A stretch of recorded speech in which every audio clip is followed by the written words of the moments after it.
that it's in the process of such information and its dissemination that the front row of the media must not be neglected. And that's why on press conference, we create the platform for actors and journalists to meet and discuss issues of national relevance and matters that have arisen within the media space. My name is Duke Mensah Opoku, and this is how I welcome you to today's edition of press conference on Citi TV. Tonight, up for discussion, we throw the laser beam on our own selves, the media. In the past few months, there's been a streak of media layoffs. The likes of the GN Group, its media wing, AIB, TV Africa, TV3, among others, have all been affected with these media layoffs. We ask tonight on press conference, what could be wrong? Again, the topical issue of the banking sector crisis, which seems not to go away. This week, we witnessed a parliamentary probe by the Finance Committee of Parliament. We'll be discussing the fallouts of that exercise. And finally, Ghana's romance with Mao Zedong's China. President Akufo-Addo, in the past few days, has been in China, and a lot of things have come out of that state visit to China. We have all that and more on press conference for you tonight. The show is interactive via the WhatsApp line 054-9986-996, 054-9986-996, and on Twitter, the hashtag is press conference. On Facebook is Citi TVGH. Press conference is on. I will be back after this break.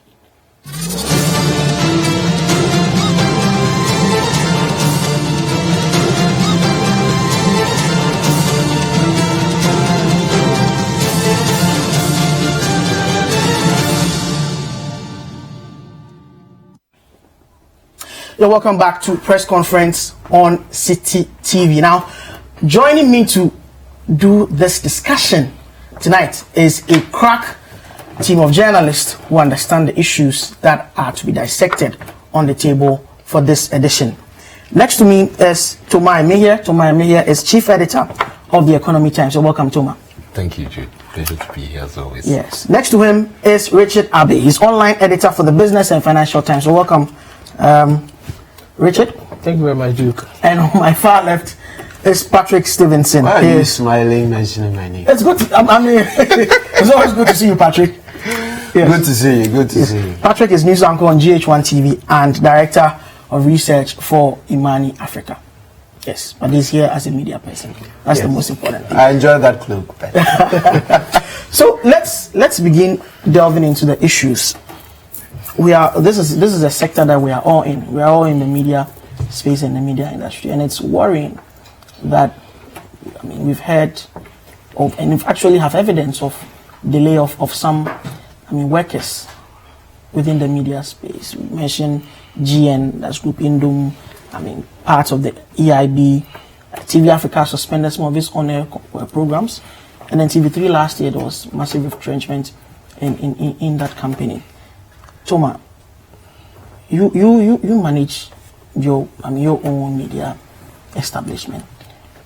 When you hear these stories and what has been going on, for you, what could be wrong? Well, basically there are two things. One, you can say something that is wrong. The other one is just inevitable because it's a shift in the structure of the market in which the media operates. First of all, okay, now look at the media houses which have been affected right now. You mentioned GN Group. You mentioned TV Africa, which is owned by the Ideal Group. Now, the thing is this, okay. In recent years, there's been an increasing move by corporate entities to buy into the media, okay, and run them as businesses, okay, which is a good thing because we all know that in the past, a lot of media houses have simply been appendages of political aims and that. But the problem here is this. You see, these corporate entities don't really understand the kind of economic model that the Ghanaian economy can accommodate. Okay. All right. Especially in terms of the revenues they can earn. and the consequent need to keep a certain lead on costs. All right. There have been so many cases of the financial institution takes over a media house, and the first thing it does is that it increases salaries. All right. Wants to make salaries competitive with what's obtaining where they are coming from, which is the financial sector. But these are two different sectors. Okay, you start putting infrastructure, start putting facilities which are commensurate with what a financial institution puts in place to attract depositors and that and that and that. It's not going to work. And I've seen this thing happen over and over and over and over again. All right, and we've all heard about how some well, let's not mention it because I mean they're obvious, so there's no need repeating it now. How some media houses have basically had their salaries paid by a bank or financial institution which is part of the wider group. All right, and now when the Bank of Ghana now brings in certain corporate governance and risk management initiatives that prevent such things from happening, the fact that the media house was never making the kind of revenue to cover those kind of costs in the first place. So what are you left with? You have to lay off people. So there's a problem with the kind of research that's done into the market before these groups enter. Exactly. That is if they do research at all. I just don't understand all this. I've seen several instances before of, you know, financial institution comes in and the kind of cost structure they cover. I was actually part of it when I was still editor in of Business Week, and a financial institution came in on contract to come and run Business Week, and we had to annul the management contract within 2 months because the costs they were building up. We who had been in the business for years, we knew that we were just going to run us into unsustainable debt. So we had to annul the contract and pay the people off because they were coming up. I mean, car hire. We didn't have enough vehicles for marketing, and we relied a lot on marketing. Then the guys would go and take car hire, you know, and the kind of costs they were incurring a day for a car was much more than what we would probably make from advertising revenue in a week. Even if advert revenue went up by 20-30%, you know, so that's one problem. The corporate entities taking over media houses are not getting their business models done properly. But you see, there's a bigger, there's the equally important issue which is also current. That is something you can't get around. And that is the changing structure of the market. Okay. The competition is getting tougher. Look, the internet has come, satellite TV has come, and I remember back then when we were talking about Ghana going digital and I think National Media Commissions or GJ said they did something about how it would affect newspapers and that, and I was saying that this is not going to affect newspapers. It's going to affect the electronic media because now you're having so much fragmentation. I want to place an advert on Citi TV, and I'm calculating that. Look, there are about 10 free on air stations, and about 30 satellite stations, all competing with you know. At that exact moment that my advert is going to run on Citi TV, all right. So the issue now becomes: is that the best way I can go to market? Put it or not? You understand? And this thing is increasing, both with satellite TV, with the internet, you know, and the fragmentation is really beginning to take place, and it's affecting revenues especially of the electronic media. Okay. Ultimately, I insist that eventually the eventual winner, the only successful is going to be online. So that's obviously the future. That is the future, because that is something that is instant and it is repeatable. You can refer to it anytime you like. You understand? Which has an advantage over both the print media, which is not instant, and the electronic media, which is not necessarily repeatable unless you're going to be going on YouTube all the time to play back what you wanted before exam. You know, so apart from those ones, other media houses are facing difficulties in terms of revenues. They're still trying to grow, but their markets are getting fragmented. You know, so that is the other problem they're also facing. Okay, now Richard, Toma has mentioned the lack of research. I mean, people don't really understand the business model of the business that they're entering into. He's also spoken about the competition. What's your own reading of the situation?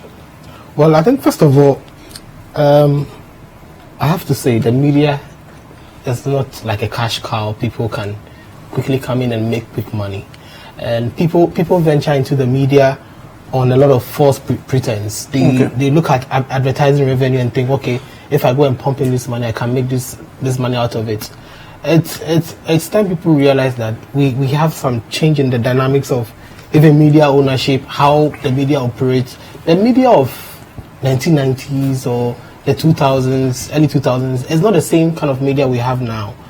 Now we're talking about convergence. And for me, looking at what is happening, there are some of them I actually cringe, because these are mistakes others have made in the past. Do you get it? So we all know that now if you have just a single station, or you have one, be it radio or TV, you're going to struggle. So now there is a craze of people trying to own multiple radio stations across different markets and regions, just to make sense. But then also there's a problem when you go that kind of when you take that path.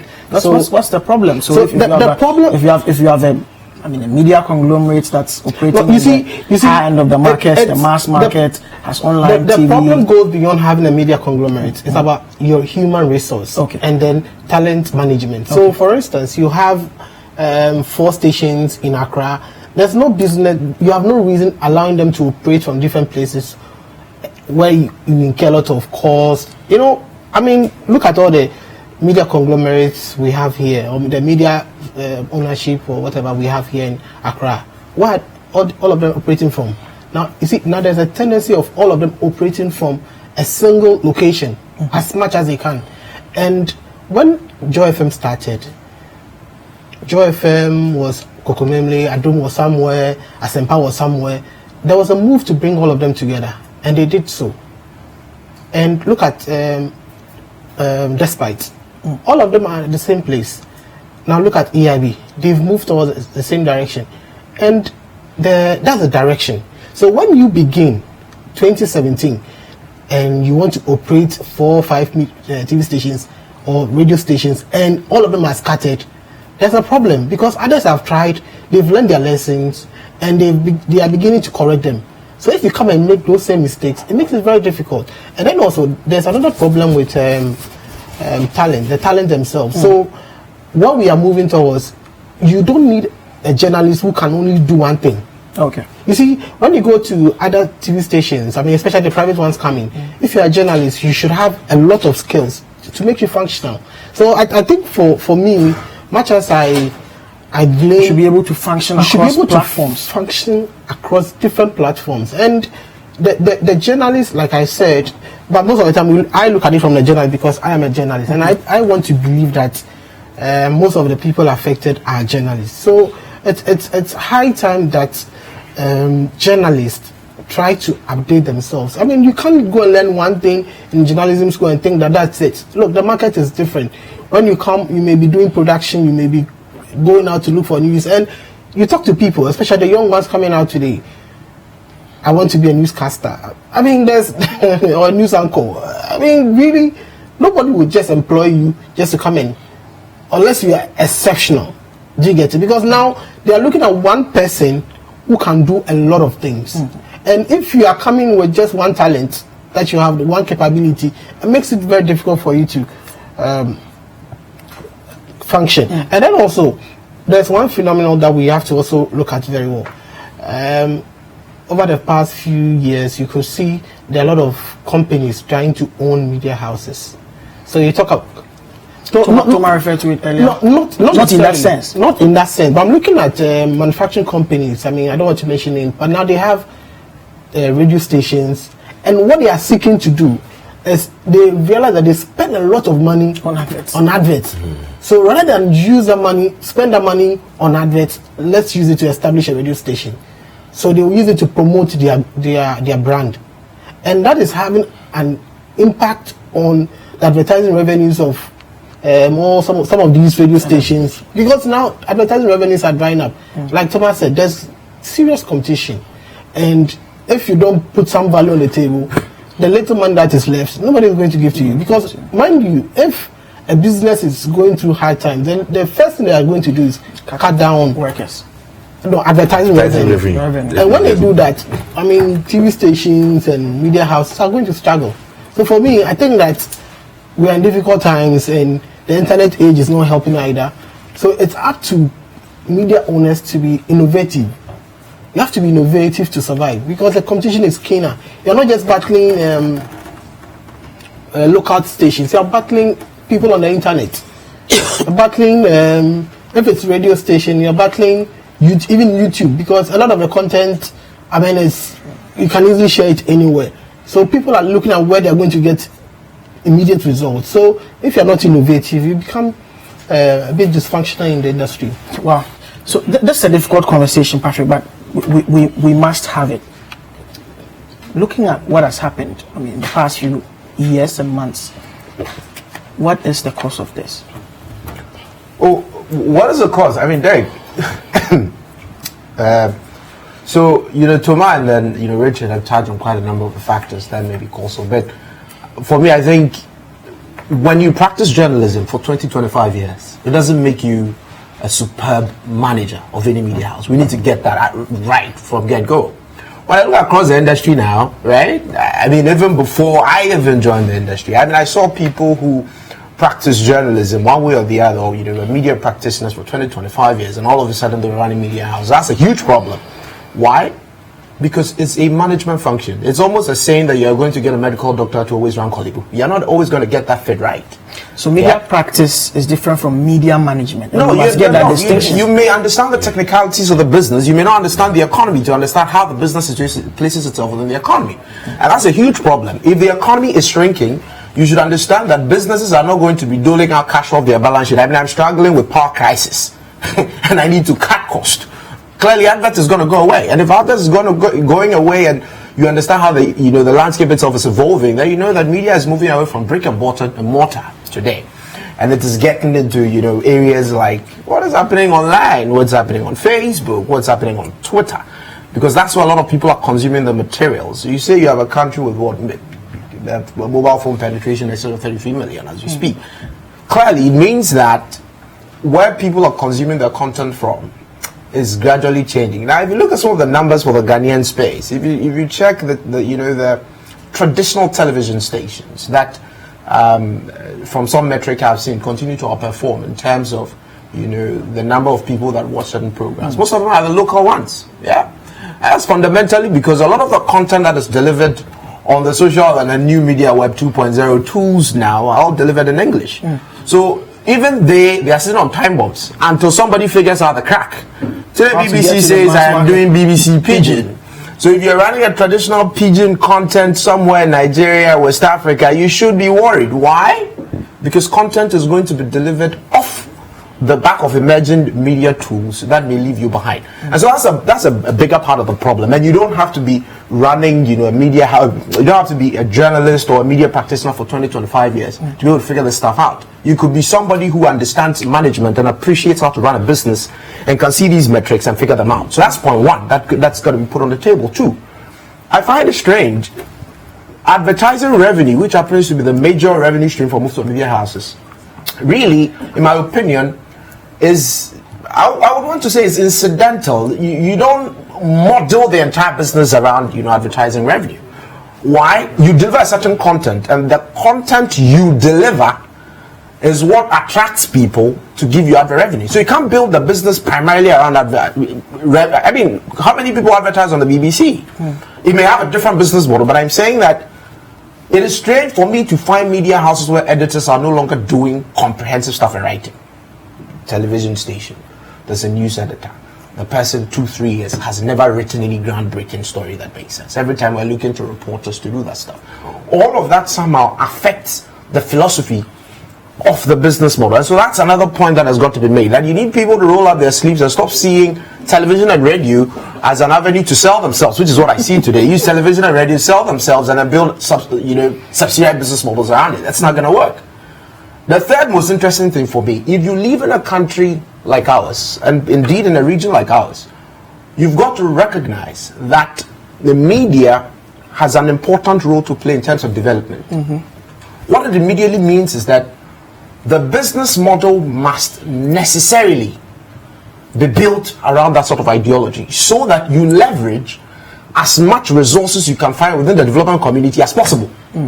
So the core business of advertising revenue is coming in, it's fluctuating here and there, that you can have absolute control over. So the niche must be carved in such a way that it fits into a certain need, not necessarily within the traditional model. Absolutely. I mean, there are very development stakeholders today who are looking for groundbreaking stories, people that can actually check government, not in the center, right? We're disbursing money across a certain value chain, going to communities, whatever it is.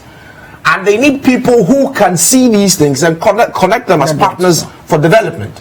They will bankroll whatever activities you are undertaking, so long as there's a certain development end to it. Then the core business model of raising advertising revenue from corporate Ghana, if corporate Ghana decides that I am no longer bringing my product for you to advertise because I see social media as a more viable tool, you're not exposed to that vagary. What it means is that you then compel the human capital of that particular media organization to do the hard stuff that matters, that eventually pays.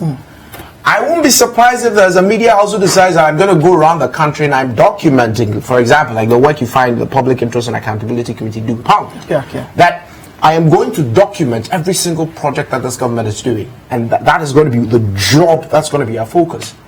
And you say you don't find anybody to partner that's going to defray all the cost for stuff that you have. I mean, I don't see how that doesn't work. It works. We know institutions that are doing that, and it works.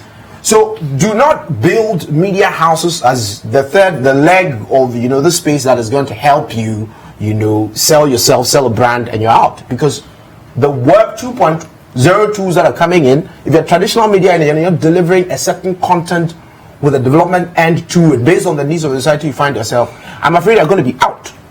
Then the final point, which ties into what Toma has said. You see, we have a media landscape that in the last 20-25 years appeared to have been driven politically. And so philosophically, these media institutions have been established primarily to churn out a particular, some particular sets or kinds of information. So I didn't start out building a business model. So it's okay if I get somebody who was from my political party who's very vociferous and runs the institution. Why? Because he aligns with me politically. Now, what happens is that when you were 2, that was okay, because nobody was checking where you were getting revenues from. Well, you became 3, 4, 5. The model works. So you find politicians finding third-party persons helping them set up media houses, which is fine. However, immediately novel tools begin to show up, the cracks in the business model begin to show. So all of a sudden, you are caught running around. Okay, so where's the next strategy? Who are the people that suffer? The person who has gone through school to learn a bit of journalism and wants to do reporting. And because of the way the models were structured themselves, they didn't get to deliver proper content. I mean, as you speak today, how many of the news portals are you going to find? And you have, people who are writing, the heavy stories you're looking for, things that are chasing people are beyond, some media houses have practically become like the third leg of some, corporate affairs department of certain institutions. That's not sustainable. The moment that funding is cut off, you're dead. And so the media industry needs to re-engineer itself. It needs to, think through some of these cracks and figure out. And as I see it today, if you're waiting to go and do a report and come and put on TV so people watch, it's just a matter of time. Why? Because the people prefer the content of mobile phones today. Yeah, maybe TV may decide that, okay, I'm going to put it on Facebook, YouTube, so it's still the same content that is going there. But if I'm a businessman, am I going to pay you? I'd rather find somebody to do a bit of a production of my advert for me. Okay. I can put that advert off of Facebook, off of YouTube, and I'm done. So we need to think critically. For me, I am very sad for the people who are losing jobs, because some of them didn't know. They were not in managerial positions. They didn't even see it. The people who were running the institution didn't have the managerial capabilities across the industry as I speak to. The majority of them don't. As we speak, some of them are actually clueless of what is happening. Even in terms of this crisis, to figure out what the turnaround and business strategy has got to be, people still are clueless. And I'm saying some of these things on authority. Some people are clueless. So it's just a matter of how do we cut size. But business reorganization is not only about downsizing. So how do you downsize and still find credible lines that help the business sustain itself? I think if we can address these issues, there's a way we can move forward. So the consensus around the table is that they need to be re-engineering, creativity, and some innovation within the media practice itself, and then most importantly, media management. We'll take a break, and when we come back, we'll move from the media to another sector that's also being hit by layoffs, but the focus will be a bit expanded. There's a press conference on Citi TV. Don't go away.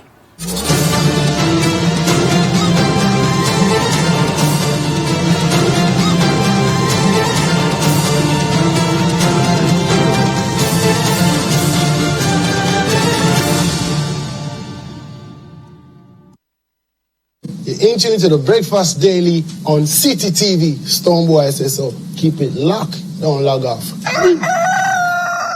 We spice up your mornings with culturally enriched conversations, social interviews, and policy-oriented discussions that will keep you updated on the progress of the nation. And that is the reason I was making the point to him that I refrained from responding to this Joyce Bauer statement. Because if some citizens have accused President Mahama of diverting a certain amount of money, deal with that, deny him, and move on with your life. Join the Breakfast Daily team Monday through Fridays from 7:30 a.m. to 10. Let your voice be heard with the hashtag Breakfast Daily.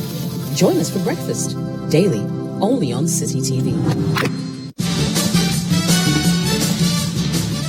For regular news checks as they unfold, 2020 news, all day, all the time.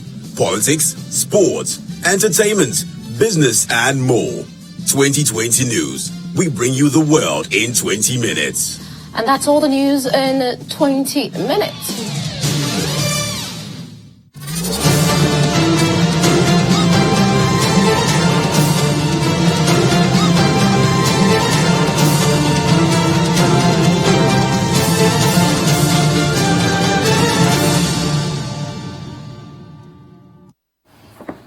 This is press conference on Citi TV. We're having a discussion with Toma, Richard, and Patrick. Just gone by, we're discussing the issue of layoffs within the media space. So I'm moving from the media to the banking sector. In the past week, the Finance Committee of Parliament conducted a 3-day probe into the banking sector crisis. I'm trying to understand it for their own selves and bring out recommendations that would ensure that issues that have pertained in the banking sector that has resulted in the collapse of some 7 banks do not get repeated ever in the history of this country again.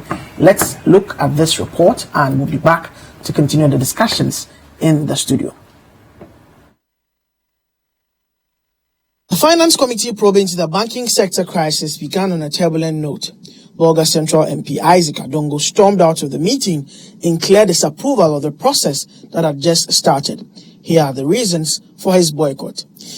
Serving my constituents, I don't think that I can rely on these to take any decisions, and that I can't even proceed to ask questions because the questions might emanate from these documents. Very basic. Everybody should know that if you are proving the collapse of a bank and you have done asset quality review, in some instances you went there 4 times in 1 month. There must be a reason. Where is the document? We don't have it. And you are the one now telling me what was in that document. But his colleague from the minority side on the committee, Whole Central MP Benjamin Podo, somewhat contradicted what Isaac Adongo said, indicating that the committee members had been served with soft copies of the full reports under consideration. You see, those documents that we are referring to are only not there at the meeting in hard copy, but we have the soft copy.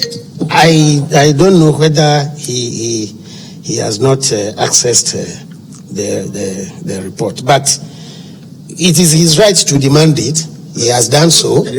About 2 hours into the sitting, another member of the committee, MP for Yape Kusol, John Jinapo, stepped out of the probe to express his disappointment with answers from officials of the Bank of Ghana, especially the governor, Dr. Ernest Addison. If we ask you, look, why did you not apply these laws? When you realized that the banks were not doing well, why didn't you revoke the license? And you can't give clear answers. If I ask you as governor, why did you grant license in May 2017 to 2 banks only for them to fail? And you say that your answer is that you were there for only 6 weeks. 6 weeks you couldn't determine that, look, this bank were not fulfilling the obligations. Ultimate responsibility rests with the governor. After 3 hours of grilling by the committee, Central Bank Governor Dr. Ernest Addison could only utter these words before being whisked away by his security detail.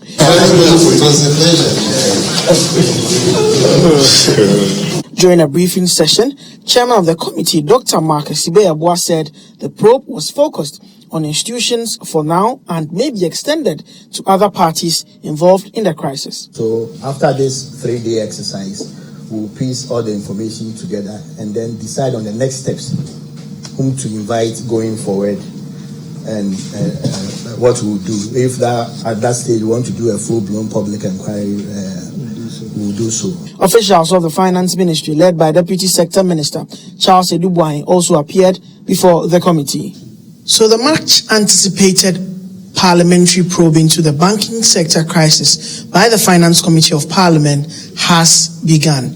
Two institutions, the Bank of Ghana and the Ministry of Finance, took turns to appear before the committee and provide answers with regards to what they know about what caused the mess. Despite public calls and some 4 to 5 petitions brought before the Speaker to shrug off the in-camera hearings and make them public so that the public can appreciate these hearings, the Finance Committee still did not yield to that call, and journalists and media men have had to make do with intermittent briefings by the committee from the 7th floor of the Job 600 building in Parliament. I am Duke Mensah Opoku for Citi News. So that was a report from the first day of the probes. Of the probe, 2 more sittings occurred, and then it ended on Friday. This is what they call the initial phase for information gathering, as the Finance Committee Chairman put it. So we're expecting other things to happen after this probe. But suffice to say that some of the issues that came up, the issue of severance packages for workers, the fact that some of the MPs clearly were not happy with the answers the BOG governor gave, the issue of Adongo's walkout, the Bolga Central MP's walkout, that they didn't have the requisite information that, in most, what I consider even an indictment on what was going on was his utterance that it was going to be a cover-up and that it would not amount to anything. And then finally, on Friday, they said they had found out that there was no collaboration among the regulators, so Pensions Regulatory Authority, National Insurance Security and Exchanges Commission, and the Bank of Ghana. There was virtually no collaboration amongst these people.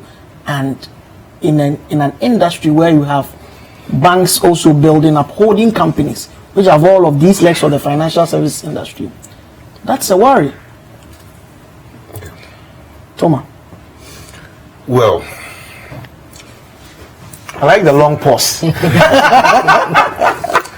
First of all, this whole parliamentary probe thing is leaving me somewhat bewildered.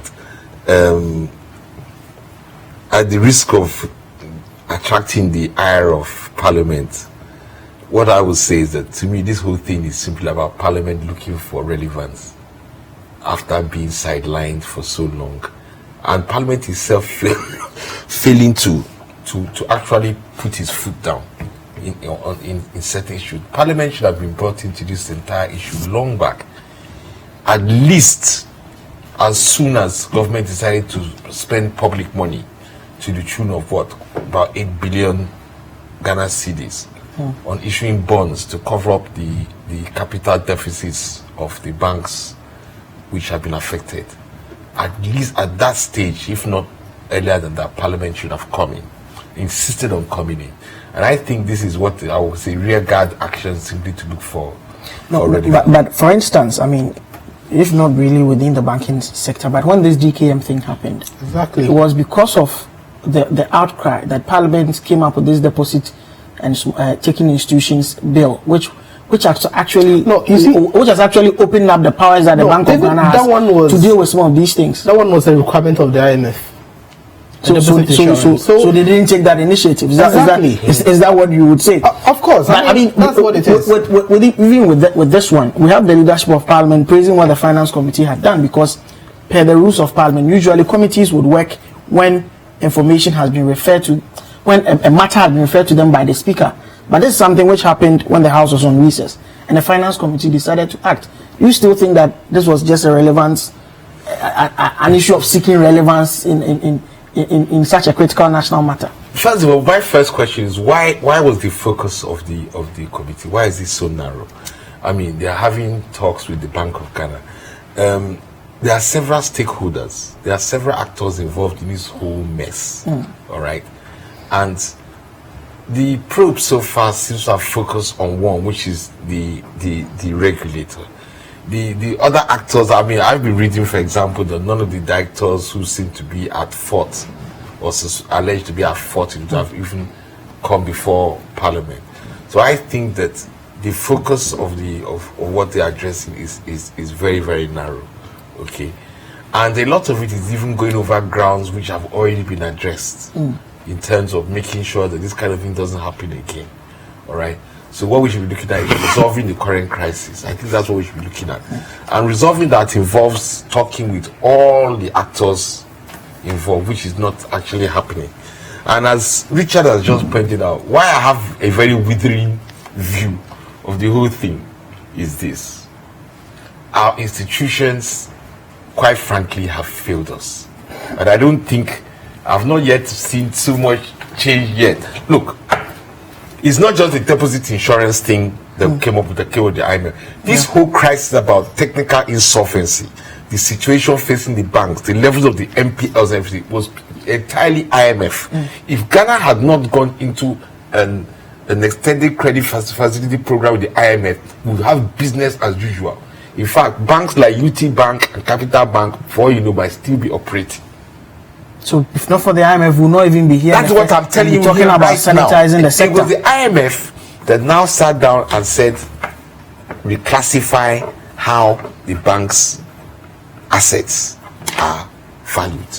It was the IMF that came with it. It was the IMF that insisted on the forensic audit that was done in 2015 or so, that opened the can of worms. It was the IMF that insisted that loans given to state enterprises have to be classified as performing or non-performing, whereas in the past, all we did was once it's to the public sector, it's assumed it can't go wrong. That is why your NPLs now are 23%. It's not that banks have started giving out more bad loans than ever before. It's still, we are still reclassifying the same loans that have been given all along. But now we are admitting the fact that some of these loans, where they are not performing, they could go bad, but in the past we've been sitting on our hands. That is what has changed. All right. And I have a rather withering view about the whole thing. Having said that, I do admit that right now, finally, the Bank of Ghana has taken the right steps. Corporate governance directives, risk management directives, if they are followed, they will solve the thing. So I think that what we should be focusing on now is making sure that those directives are adhered to. All right. As for the parliamentary probe, what Parliament should be doing is finding out, please, since Parliament was not consulted before government decided to spend that money to handle that big capital, exactly. And well, I'm not saying it was a wrong move, but since they weren't consulted, they still do have a role to play in terms of the fact that that money should be able to come back into the public coffers. All right. To me, I think that money should be taken as bridging finance. All right. Now the culprits who caused those losses in the first place, that's what Parliament should be putting. So I mean, they are lawmakers. They should be exactly, and getting that money back to replace where that money came from. And I think that's what Parliament needs to be focusing on right now. Well, but what they term this as fact finding. Duke, so I hold a different opinion, slightly a bit from Toma, because if I look at Act 930, which came into being in 2016, October of 2016, the conversations before 930 came up, touch on all of these issues, so that 930 to be strong enough should have put in place the mechanisms that fixes some of the mess you have. However, the provisions that existed in the Act of 2008 did not drastically change. Now, the Bank of Ghana as a regulator is given so much powers. If you look through 930, even before licenses are issued, the supervision that they need to undertake, there's so much power. So that, and we as a people promulgated that particular law.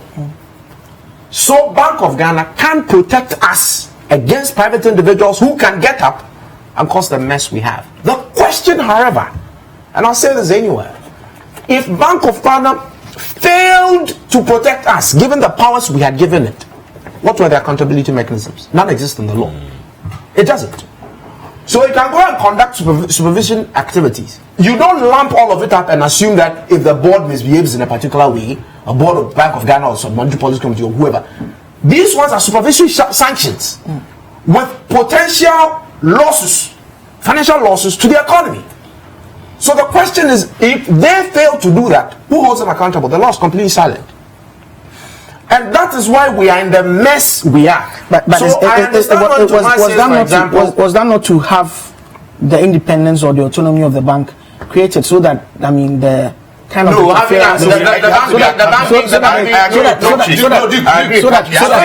interferences would be limited. The bank being accountable, for example, this is an argument I've been advancing that the Bank of Ghana be accountable, for example, does not mean anybody has to approve its decisions. For example, if the Monetary Policy Committee is going to sit to have a conversation, and they have been meeting consistently, all these issues we are talking about now have a bearing on the supply of money and the conduct of monetary policy. They had to come to Parliament, for example, and justify to a broader stakeholder beyond the normal conversations with the media you see. I'm not saying Parliament or whichever forum I'm calling is going to approve or otherwise, but justify why those positions are being made. And you don't just speak to journalists, but there are technical people in this country who Parliament may draw on to sit in the conversation to ask you questions. It doesn't take away anything. However, the accountability I'm talking about is a supervision bit. That we have given you powers X, Y, Z. If you fail to exercise them to protect us, we are there. What is the law saying we should do to you? That way, Toma and me here, for example, if he was a depositor, could have invoked that position in the law and gone and sued Bank of Ghana. He could have done that. However, that gap now means that we call on Parliament to step in, and the finance minister equally has so much powers. I mean, in some cases, he can even suspend the medium-term strategy of the government when it feels that, you know, there's an external shock that the economy can't take. It can suspend it. And this 10 billion cedis, well, you didn't plan for at the beginning of the year, is huge.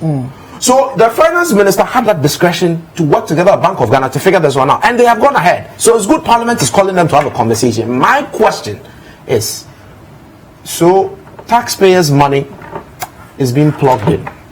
The conversation we are saying we should have it in camera. Some members of the Finance Committee in Parliament have spoken to say that, you know, it is in the wisdom of a committee that they start the process in camera.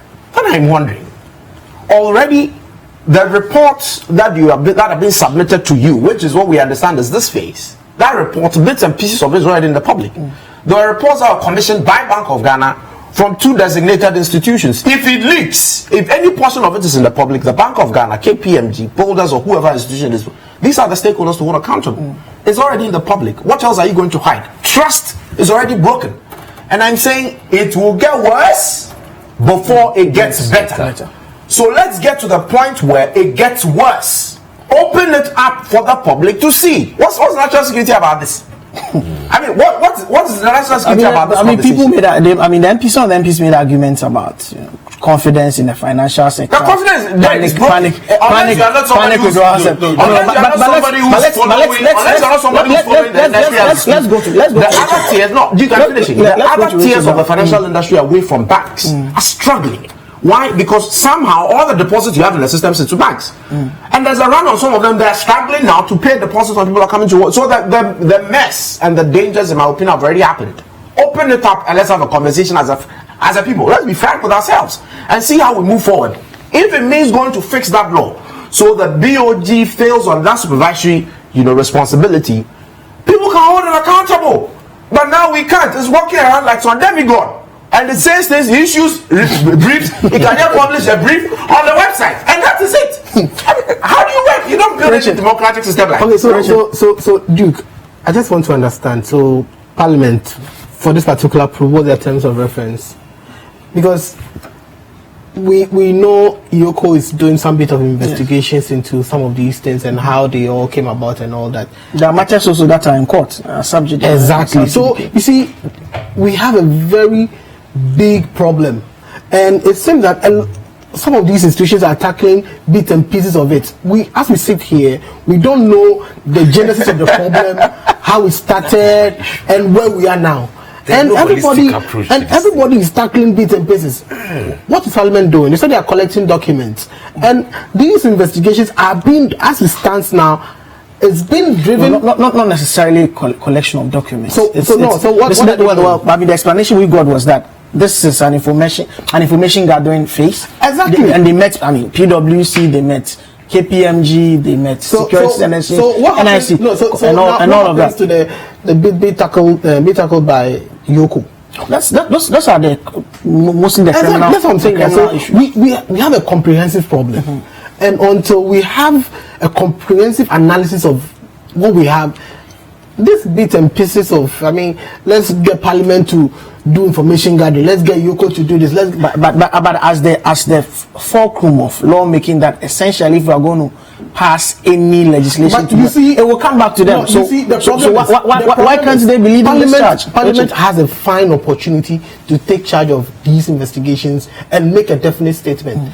And for me, I think where they've started from, it's middle of nowhere. Kind of, because you don't know what they are seeking to achieve from here and where they are going from here. Let's be fair to Parliament. I don't know what should I well anyway. Let's be fair to Parliament. You see, for me, the 3-day period, one thing that came out which I found quite instructive was the fact that no Bank of Ghana staff has been found complicit in all these things, and it's worrying. Look, I have questioned the governor 2 or 3 times about what is being done to the Bank of Ghana staff who supervise over these things. Look, Bank of Ghana, I think other financial institutions, that department, banking supervision. No. They have a department for microfinance and other financial yes. Exactly. Other financials. I think this guy was in charge. One Raymond Amanfu. That's the banking supervision. No, he was at other financial institutions before the banking supervision. Yes, and we all know the kind of problems that surfaced at the microfinance level. God is love, DKM, and all those key fit clubs taking deposits and all those things. And then he graduated to banking supervision. I think somewhere to 2016 or 2015. But to put on record, he has been to Yoko a couple of times. Exactly. And he was head. Do you get it? So we should look beyond even the head. Let's look at even the department. Do you get it? Because Bank of Ghana has no excuse, given all the powers in Article 930 Act 930. Act 930. I mean, we can't give you all these powers and then later on come and give us excuses, and when somebody fails to do their job, then we leave them off the hook. I mean, it doesn't work that way. Last one before we move to our last topic. Please, quickly. You see, wool is just being pulled over our eyes, guys. Look, listen. Look. But how do you justify that? How do you justify that, Toma? Hold on. Toma, I'm a man of institutions. I won't let you do this. I'm from the Oliver Stone School of Thought. I'm a conspiracy theorist. Now, listen. Check this now. When was the 2018 budget read? November last year. And I'm telling you guys that as of November last year, the Ministry of Finance, the Ministry of Finance knew we were going to spend, knew we were going to issue those bonds, those 8 billion something. Bank of Ghana knew we were going to issue them. Parliament knew we were going to. That's a stretch. I'm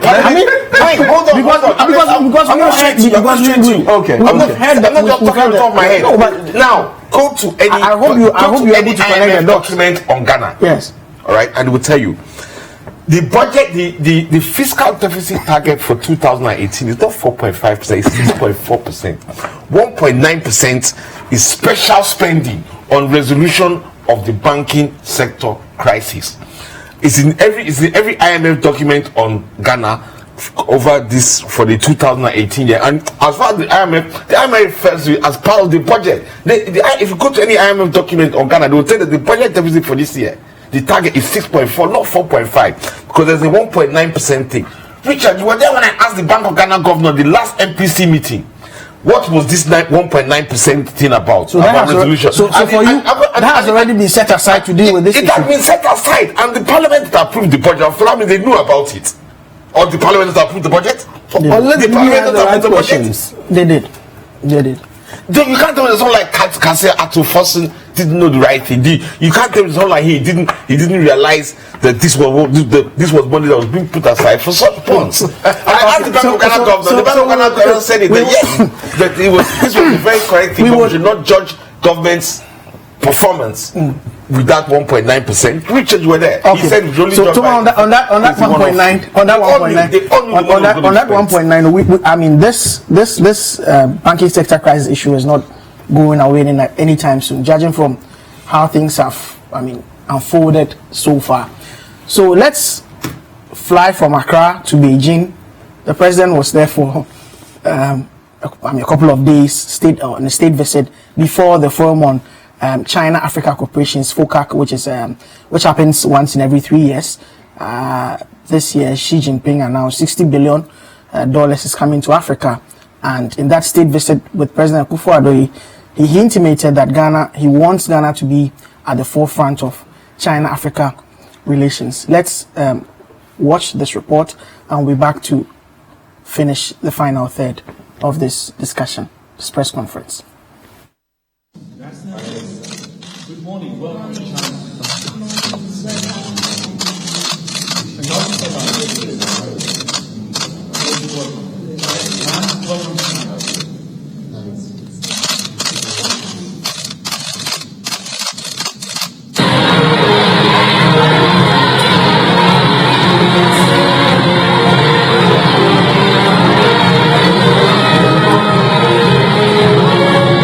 It was my predecessor, after the relationship was established by President Nkrumah with Mao Zedong and Premier Chou En-lai.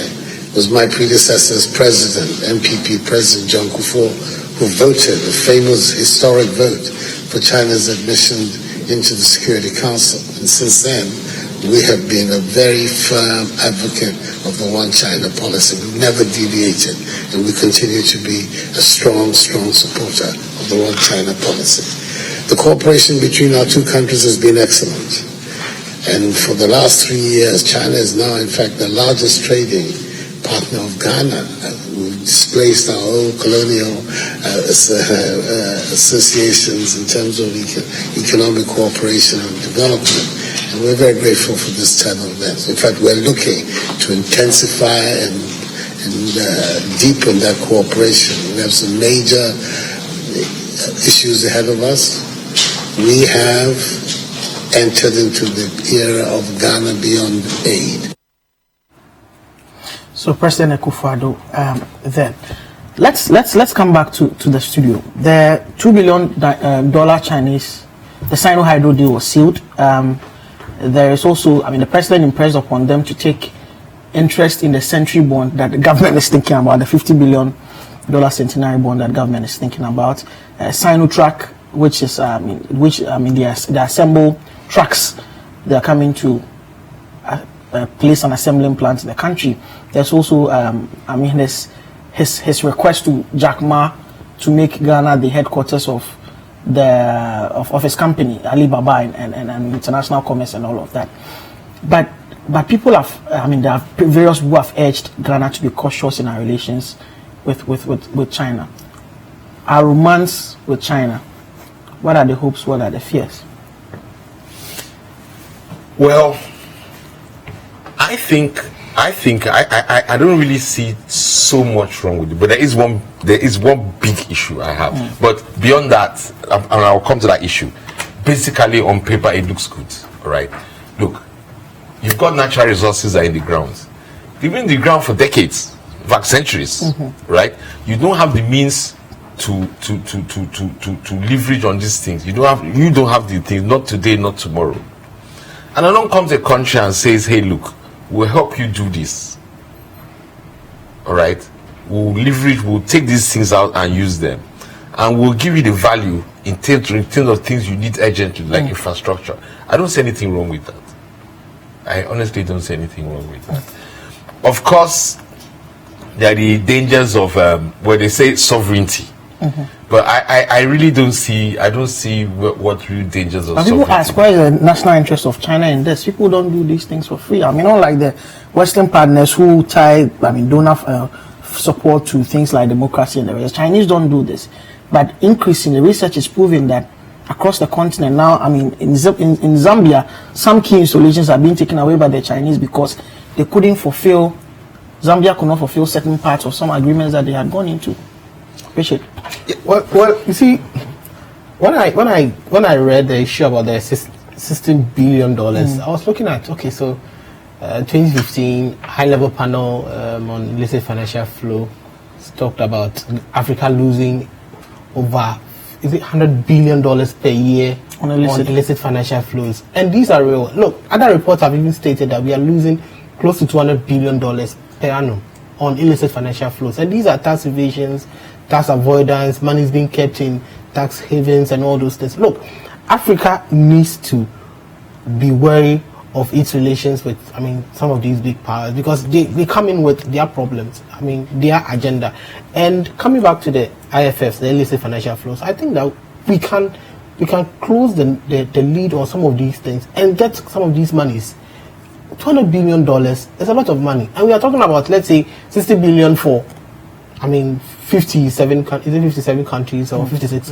I mean, 54 countries. I mean, how much are we talking about? So, if you think that if we tackle that, we will not need to be going around. There is money there's money here. To try and get these kinds of course, money. I mean, if we are able to even get half, that's like $100 billion, and it's not something we cannot do. We can do it. Look at all these tax holidays we are granting companies. They come in here, they work 5 years tax free and all those things, and they go away. By the 5th year, either they have a new investment, then their capital allowance is extended by another 5 years, and they keep on doing it to us all over Africa. That's what some of these multinationals go in and they do. You see, Derek, so I want to agree a bit with Richard, but that is in philosophy, which we all get excited about. Plug the loopholes, you raise enough money. So what is in practice? So what is in practice, and then tying into the Chinese? To the Chinese, 2 billion. So you are talking. And then other things. Oh yeah. Oh, so I'm going to get there. So we all agree. But let's look at the details of the problems that we have as Africans. The Chinese in the last 20 years have made commitments to you, billions and billions of dollars, and indeed this summit that the president is going to make this commitment at 3 years ago, that same summit made pledges of nearly 60 billion. All the countries you have across the African continent, it is only Angola that has been able to draw down sufficiently on commitments that China makes to it. But these are but the Angolan economy is virtually run by the Chinese. Well, it's practically run by them, and all the investments were practically backed by crude. Yeah. Now, to our case, you say you are going to do $2 billion. You bundled a bunch of infrastructure projects together. I don't know if you've had the opportunity of maybe sneaking on the contract document, but those who have, that have studied it, I mean, there's a lot of questions that we need to answer as a country, and I am very uncomfortable with the minority claiming that we need to go to the IMF to see how we can reclassify this, whether it's classified public debt or whether it's barter. It is immaterial to Ghanaians. The point is, it's just a cheap political agenda that will say that, okay, in your time debt to GDP went high through the roof. Nobody's interested in that. At the end of the day, do we have the sufficient cash flow in terms of the model behind the project that we can pay? Because the president has been explicit, and the contract, if you study it, the contract is equally explicit. If you don't get projects that generate the right cash flow, if that bauxite deal is not giving us the right cash flow, you're going to find someone else to pay the money. Okay. Now, here are what the numbers. Here's what the numbers truly look like for you. They may give you $2 billion. You say you don't want to export bauxite, and the Chinese are not interested in bauxite. I mean, they have excess capacity for refining these stuff. So you're looking at alumina. The alumina is what is helping you unlock the $2 billion. The question you should ask yourself, what investments do you need to make to move bauxite to aluminium, and is that modeled as part of the project? If it is not, and you have a little bit of projects after the $2 billion, we are robbing the public of the opportunity to have the real conversation about this particular transaction. Okay, so that's our show for this week. My name is Duke Mensah Opoku, and we'll be back here same time next week. Good night.